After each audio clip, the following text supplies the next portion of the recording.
Hello again. We're doing a little bit different video this time. This is a video about getting autographs at a game. I've done videos about through the mail autographs. There's a lot of those online. Obviously, opening boxes, and sometimes you get autograph cards in there, but that's a very expensive way to try to get autographs. Through the mail is pretty cheap, but you usually can't get a lot of the current players to autograph. You're usually going for guys that are retired or that kind of thing. So, but the other option is to go somewhere and get an autograph from a player in person, meeting them in person and getting their autographed. And you can do that a couple different ways. One way is at a signing event. Sometimes there'll be like sports card shows in your area, and there'll be guys scheduled to show up, and they're going to be there from one time to like 2 to 4 or 1 to 3 or whatever, and you can pay a fee to get an autograph. Probably not quite as cheap as the through the mail option, but not as expensive as opening a box. The other way is you can go to a game and try to get players to sign an autograph while you're at the game. So that's what I did Thursday, and I'm going to walk you through the process of how I prepared for it, because preparation is kind of everything when it comes to getting autographs. I went to a AA game. It was the Wichita Wind Surge versus the Springfield Cardinals. So the first thing I did is I went out and I got this booklet, and this is like you can get it at Walmart, you can get them at Mike's, you can do it, but it's got like heavy duty paper. It's 120-pound paper, and what you want to do is put your cards inside something like this. Some people do multiple cards per page. I was able to just do one card per page. So the first thing I did is, we'll just go with this first one here. So that is one of the players that's on the Wichita Wind Surge now. So the first thing you have to do is you have to go through all your cards and see, do I have a card for that player? The good news is you can oftentimes, and this one has got kind of dinged. I wonder if it got dinged the rest of them are fine. I don't know why this one got dinged. Maybe it already was. But you're going to want to attach it to the paper like that, using these corner things that are very cheap. You can get those off Amazon or wherever. And once it's attached, after you've gone through and found all the players that you have, now if you see here, I have all these blue ones are players that are on Wichita's team, and the red ones are on Springfield. I didn't have a card for every single player on the roster, so I went ahead and just went through. You can go to Trading Card Database to figure out which players have cards and what cards they are. If they're at the AA level, they usually at least have 1 or 2 minor league cards. Maybe you have them, maybe you don't. Some of the players also have Bowman and Panini prospect type of cards. Maybe you have them, maybe you don't. So that was the first step, is getting this book, going through my card collection to see which players I had. And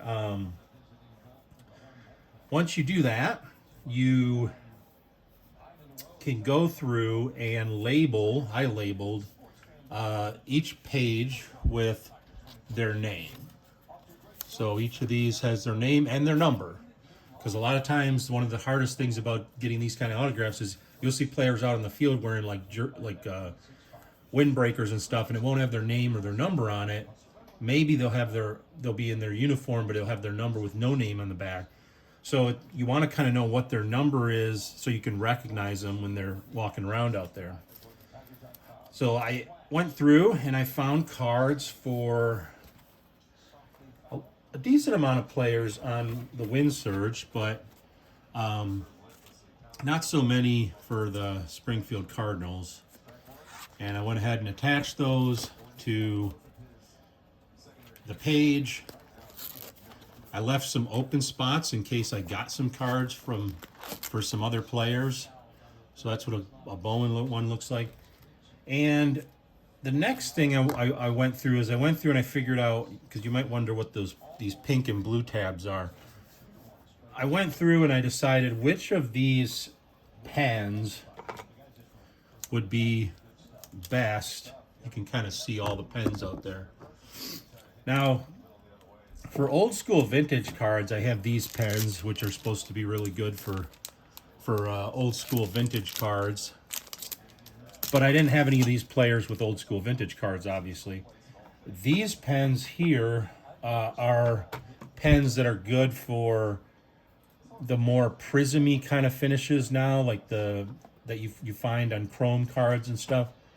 And then your typical Sharpie, which is kind of like an in-between. It's okay for traditional cards, it's okay for prismy cards, but it's not great. It's kind of hard to figure out which type of Sharpie to use. You got your fine point, you got your regular fat Sharpie, you got this one here that, so it's kind of hard to decide which one you want to use. And then once I picked one, I picked a backup, because if I get to the game and I lose my pen, or I give it to a player and he walks off with it, I would still like to have another option. So these little tabs that you see are essentially me telling myself what I wanted to use for this player. So it says R1 DB2, and then I went ahead and labeled this. Well, it helps if I pull the cap off.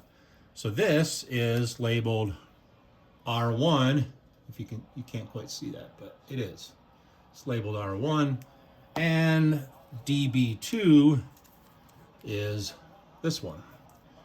So I have a primary and a backup pen for each, not for each player. Many of the players have the same colors. I have to kind of look at the card, try to figure out what I would like the autograph color to be. And then if I have that color, I didn't have nearly as many color choices of Sharpies as I thought I did. I must have lost some of them or something. So that was the second part, is what do I want to autograph? What kind of pen do I want to autograph with? Do I have the pens I need? And what would be a backup? Now, the next thing that I learned is some of these cards, the surfaces are, I'm trying to find one that's, some of these cards, the surfaces are really shiny, and no matter what pen you use, it's going to tend to smear. So if you get their autograph and then you close the book, you might find that it's smeared on the top. This happens quite a bit with my through the mail autographs. So one of the things that they suggested online, they suggested two things.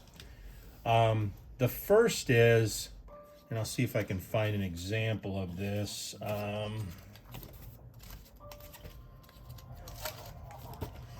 The first is that you can put a little tiny bit of baby powder on the card.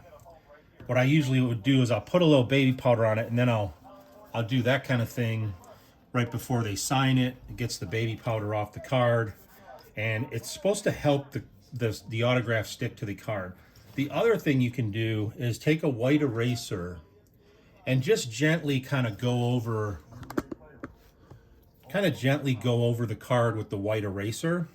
You'll notice that it'll pick up this sort of like yellowish material. It really is just kind of roughing up the surface a little bit so that our autograph will stick to it. So once I do that to the card, I put it in here, I label it with their name, their number, which pens I want to use. I make sure to bring a few cloths, like eyeglass cleaning cloths, so that I can wipe the cards. And then that's the prep work. So as for the success or failure of my first attempt at getting autographs, in card on card autographs from players at the this was at the Double A level. It didn't go as well as I thought I wanted it to, but it didn't go as poorly as I thought it might.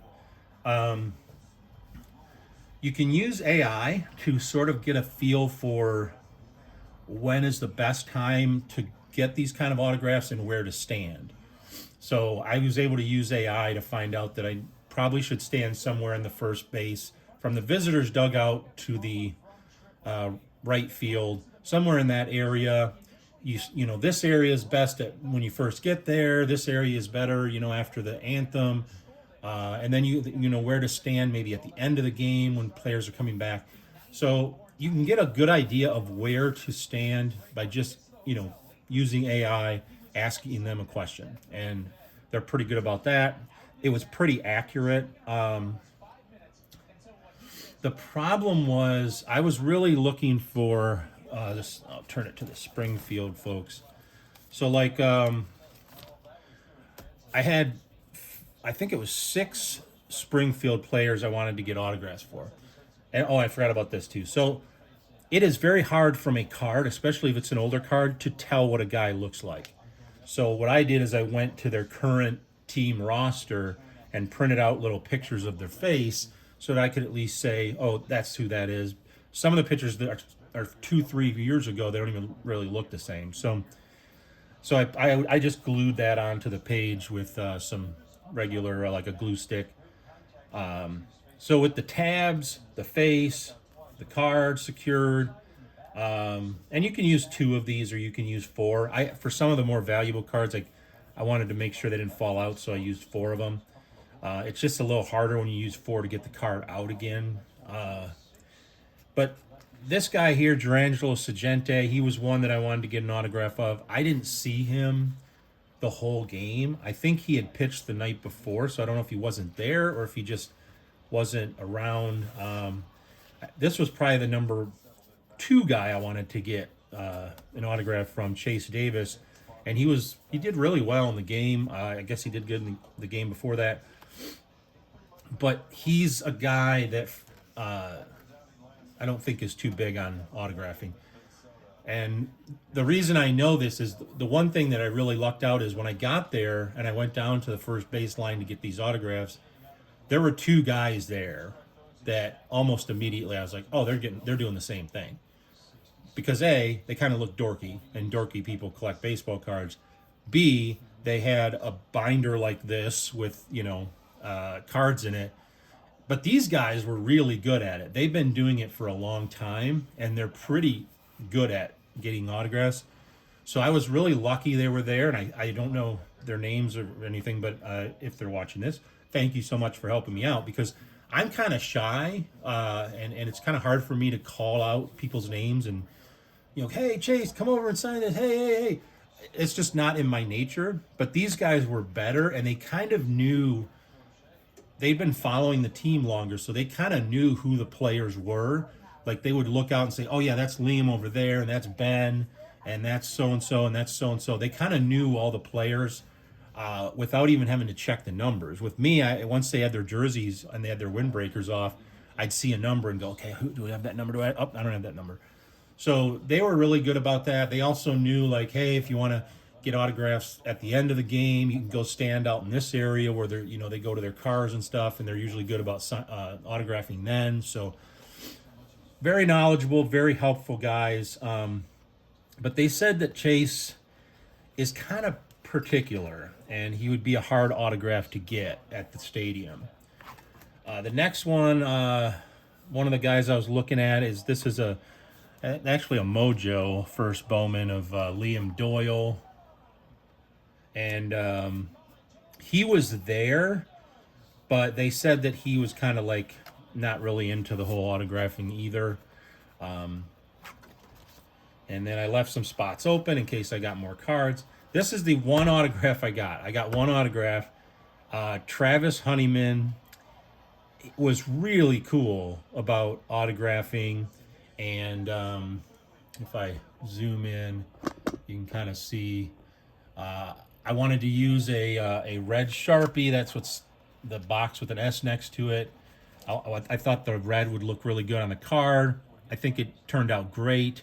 No smearing or anything, so whatever I did to the surface seemed to work.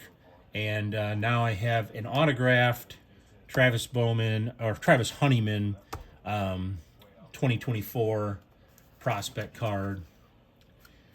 But he was really cool, and he doesn't hit for a lot of power, but he very good contact hitter. He was on base at least twice, maybe even 3 times in that game, and he stole third. So he's a steal threat, and he's a good contact hitter and a very nice guy. Came over and autographed the card, autographed something for those guys, and went about his business. So thank you, Travis Honeyman, for that. That was my only autograph I was able to get. This is the one I really, really wanted. And I did see him there. It's hard to miss him because he was the one Asian guy on the team. Plus, he's like 6'7" or something. He's like real tall. But I really wanted to get his autographed on this card. But I think it's also a little harder when it's a foreign player because they might not be listening for people, yelling in English and stuff. And so he was going to pitch. He was actually going to start on Saturday. I went there on a Thursday. He was going to start on Saturday, and I was kind of hoping to get his autograph on Thursday because I figured some pitchers are like really weird about their routines and stuff when they start. So I thought if I don't get it Thursday, it's probably going to have to be after the game on Saturday. And I was excited to go on Saturday because I wanted to watch him pitch. He's a really good pitcher. His first 2 starts have been really lights out. So I could see this guy moving up to AAA and maybe even to the majors relatively soon. But weren't able to get him to come over. And then here's some more blank pages. And this is the one I almost got, but I was too shy. This is Austin Love. This is one of his Elite Extra Edition. This card's actually numbered to 5. Numbered 5 of 5. And I thought, you know what? Even though it's a numbered card, low numbered card, I'm still going to get it signed. So I don't know. Maybe it's good that I didn't because I was going to have him sign it with a red Sharpie, and I don't know if the red really would have popped on this card. In retrospect, I probably should have just had him sign it in black. But I did see him at the end of the game walking back, and I was going to yell out to him to see if he'd come over and autograph. The problem was he was in the middle of talking with some people while he was walking back. If he'd have been alone, I would have been more comfortable, but I didn't want to yell at him while he's in the middle of talking to people, so I was trying to be polite. And but I ended up not getting any more autographs than the Travis Honeyman autograph, but that's fine. I mean, I was thinking either I would go there and get a bunch of autographs and it would be really easy and fun, or I'd go there and get none and be disappointed because I put all this work into it and nothing to show for it. So, but I got one autograph and I'm happy about that. I don't think the one thing I was worried about is the use of the eraser and the baby powder, that it would mess up the card. But that I didn't really go to town on the card too much with the eraser. I just very lightly rubbed it, and the baby powder just kind of seems to keep them. I don't know, maybe it sucks up some of that extra glossiness or something. The one thing is I kept having to remember to wipe the card before they initialed it, but this one I didn't wipe before he initialed it, and it's still stuck on there really good, and it's on there to stay. So anyway, that was my experience with going to the ballpark. I think this is a good organized way of trying to get autographs. What I'm going to do, I didn't end up going Saturday because I was kind of feeling down in the dumps, not baseball card related, just regular depression related stuff. So I didn't go. I had a ticket, but I decided not to go, and I stayed home. The ticket was only like 20 some bucks, but it would have cost more than that in gas and food and all that kind of parking and all that kind of stuff. So I was just like, you know what? I'm just going to stay home. And But I did want to do this video and show everybody sort of the approach I was taking. I would like to do this again. I have some more cards. I'm going to go through those real quick. I'm going to take all the Cardinals ones out of here, and I'm going to try to do a Tulsa Drillers, which is the LA Dodgers AA. And assuming everything's going well and I feel up to it, I might get some tickets for a Tulsa Drillers series and try to get some of them to autograph. And I can always go to Wichita games and get the home team to autograph cards. I just thought it was a rare opportunity to get the opposing team, because you're not going to have as many opportunities with them as you will with the home team. But eventually I would like to get the home team signatures as well. With that in mind, I'll go ahead and move this to the side here. But it also gave me some thought for my through the mail autograph too, is using this, using the eraser and the baby powder. I think is probably a good thing for those too, because I did notice like some of the ones that I got through the mail, if they autograph it with a Sharpie on like a very glossy finish, and then they close the cardboard over top of it and stick it in an envelope, you'll get a little bit of a smear of that autograph on the cardboard or the paper. So I probably should do that, especially for the higher gloss cards, to make it so that the autograph sticks better.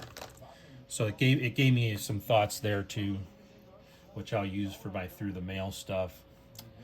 So one thing I did while I was there, I did get a souvenir hat, and I did get a Wichita Wind Surge team set. Oops, I'm still in super zoomed in mode. There we go. So I did get a team set of the Wind Surge. This is manager Brian Dinkelman, Ryan Ricci, Jesus Sanchez, Andrew Cresci, Hyson Perez, and Chase Gardner, or Cardner? Is it Gardner or Cardner? That's weird. I've never heard of a Cardner. We have pitchers now. Mr. Tanner Andrews, Darren Bowen, Ricky Castro, Joel Caesar, CJ Culpepper, John Klein, Christian McLeod, Michael Martinez, Jalen Nolan, Mike Paradis, Connor Prelip, Aaron Rozick, John Stankiewicz, Jacob Wazinski, and we got a catcher here, Nate Baez, Andrew Cassetti, and then we got some players here, Ricardo Olivar, Kalen Culpepper. I don't know if Kalen was playing in that game or not. He's somebody that I do recognize from having other cards of his. Rubel Cespedes, Jarrell Ortega, Ben Ross. He was playing. I think he got a home run. I think he was their leadoff batter. Jake Rucker, he was playing too.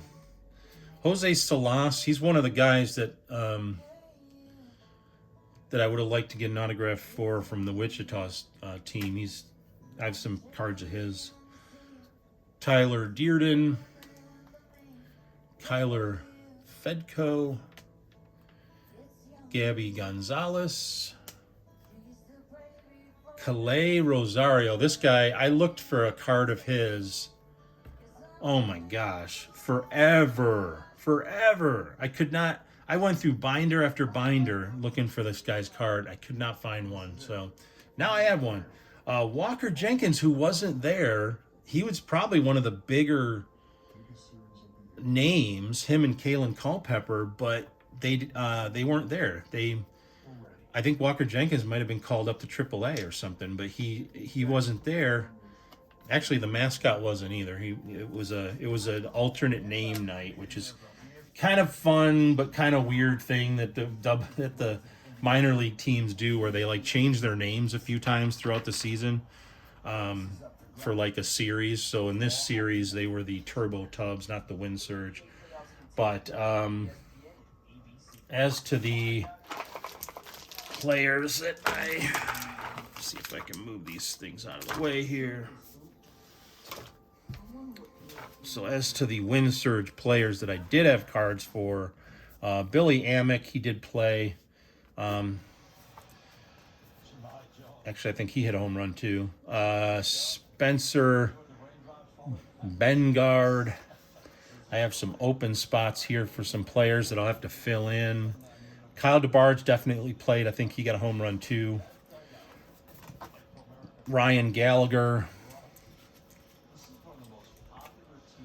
Whoops. Alejandro Rosario.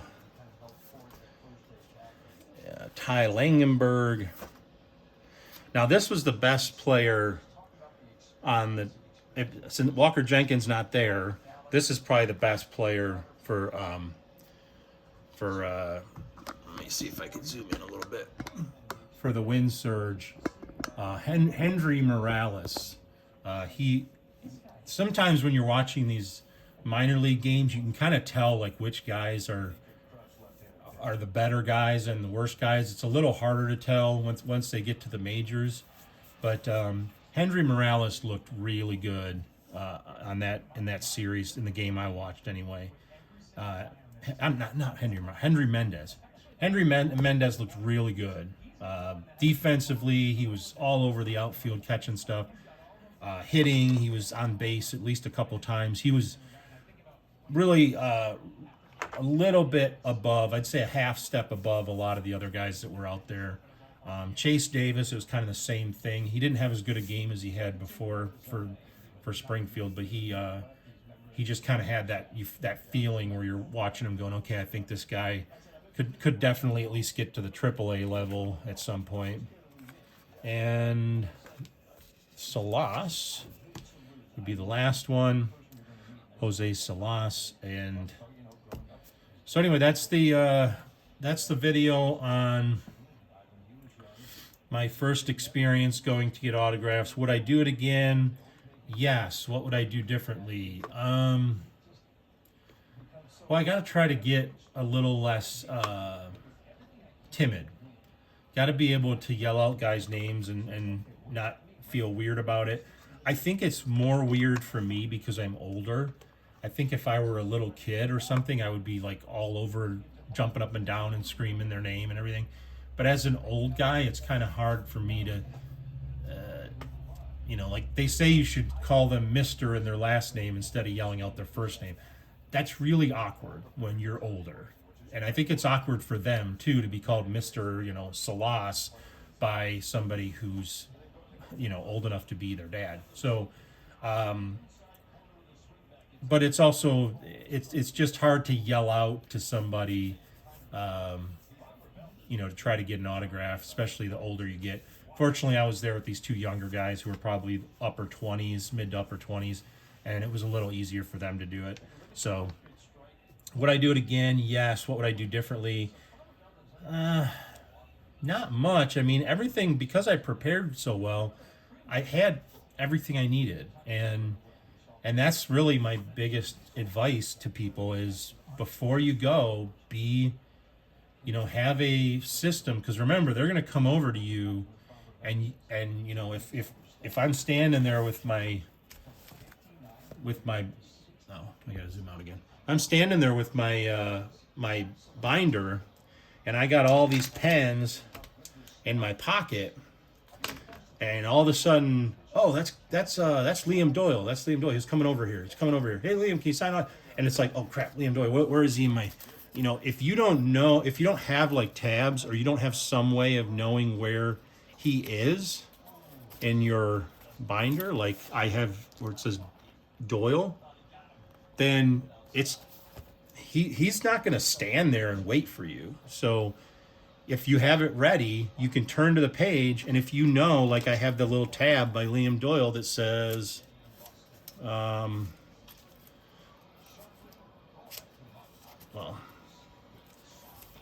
I have that little tab right next to his name that says R2, and so I know when I pull I know R2 is a red one, and I know it's a thin one, so I know, okay, have this ready. And I might even like write on like the corner of the thing just to make sure that there's, that it is putting ink. Sometimes if you haven't used a pen before or whatever, it might not be ready to go. You give that to them, they're going to sign, and usually they're going to give it back to you. But if they don't, you have a backup, right? So my backup would have been this orange one. But you got to be ready, because they're on their way out, they're on their way in, they're going to warm-ups, they're coming back from warm-ups. They're essentially at work, this is their job. So you want to make sure that you're not inconveniencing them, or they're just not going to do it. They're just going to walk away, and then in the future they're going to walk by people because they're like, I don't have time for that. So so that's my advice. Just be, whatever way you want to do it, be organized. I kind of am flirting with the baby powder eraser idea. I don't know.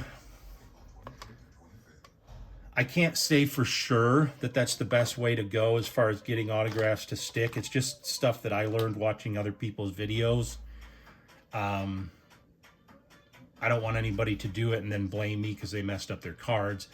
I've done it on every one of the cards in this book, and none of them have any, I can't tell any like surface effect. But then again, if you were to send it into like PSA or somebody like that, they may say, oh well, like this one, it feels really, really smooth, even though I rubbed it with the eraser and I put a little baby powder on it. The baby powder falls off over time. It's really just there as kind of like a desiccant, kind of like taking the moisture and the waxiness off of it. And the eraser, you're not making the eraser so that little pieces of the eraser fall off. You're just rubbing the card like gently. It's not meant to change the surface of the card or anything like that. Will it show up in grading? I have no idea. I don't know what shows up in grading. I have no idea. They might not even grade. They might just look at a card and go 9.5, 8.5, 7.5, 10.5. I'm busy. I want to go to lunch. I don't know what graders actually do. A lot of it, I think, is very subjective. I don't think there's any way that they can see that a card had an eraser. I mean, if you look at the card under a lamp, there's like no smudge marks. There's nothing on it that would indicate that it had been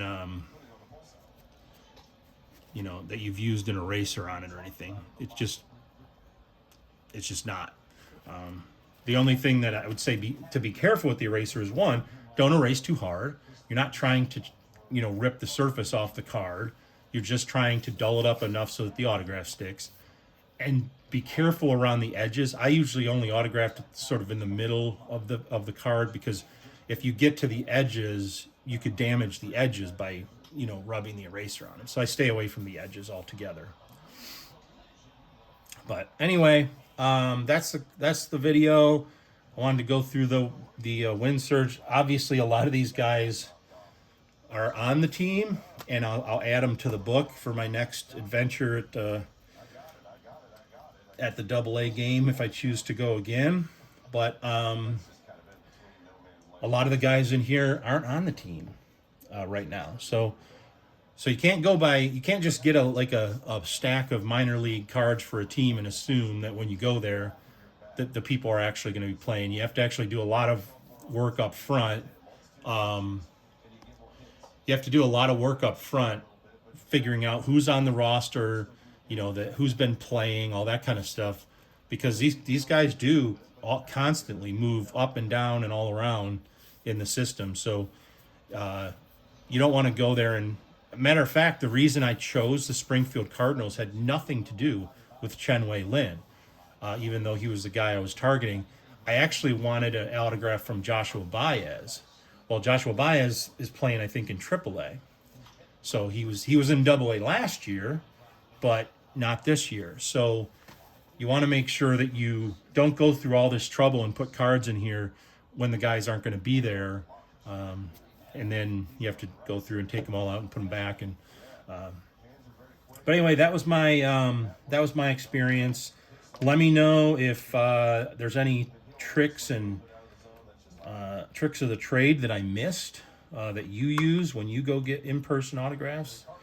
It is a lot less stressful if you pay for an autograph. Like I've gotten cards autographed. I think I went to an event, I think it was back in like 89, 90, where Walt Weiss and Mark McGuire were at a sports card show and signing autographs, and I was able to get those 2 autographs. And I remember the Walt Weiss one was a really nice autograph. I don't know what happened to that card, but it was a really nice autograph. The Mark McGuire, which cost more, obviously, his had a little bit of a smudge where he signed it, and I think I like immediately picked it up and touched it or something. But I was a kid, so it was. But I remember going to that card show. Back then, it was not extremely large amounts of money to get people to sign stuff, but you knew that you were going to get an autograph because if you were in line by a certain time, you knew you were going to get their autograph. They weren't going to like say, no, I don't want to give him an autograph or something. So it's less stressful, but it does cost more. And nowadays, with the cost of everything going up, it's nowhere near, the $15 to $25 range that it was back then. I wanted to go to a show, I think in Minnesota, that was being put on by like a card shop, and they were having, I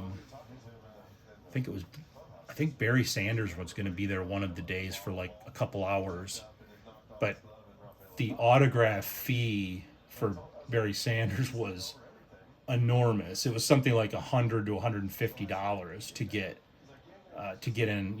in on the Barry Sanders, and it kind of depended. It was a different pricing depending on what you wanted him to autograph, but yeah, it can be very expensive now to get those autographs at the show, but it is, at least you're a lot more guaranteed to get what you want, and it's not as it doesn't cause as much anxiety as it would for somebody like me who's a little bit more timid or shy. Damn it.